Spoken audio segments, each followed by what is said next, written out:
Băi, ce credeți? Acum tot la un moment dat îmi sună telefonul.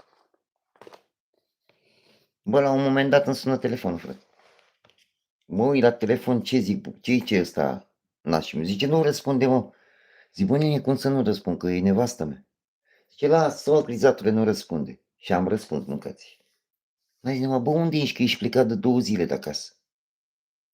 Zic, cum de 2 zile? Zic, uite, sunt la nașul meu aici, zic, gata. Acum, zic, mă îmbrac și plec. Și păi asta mi-a zis că sunt plecat de 2 zile de acasă. Și ce Cezar? Zice, nu, de o zi jumate, nu de 2. Fine. Mamă, când am auzit, mâncați-și, în zăpăceala aia, că eram turmentat, mâncați-și, mi-a chemat ăsta un taxiu. Că de câte ori mă duceam la el, mă trimitea cu taxiul acasă. Mi-a chemat un taxiu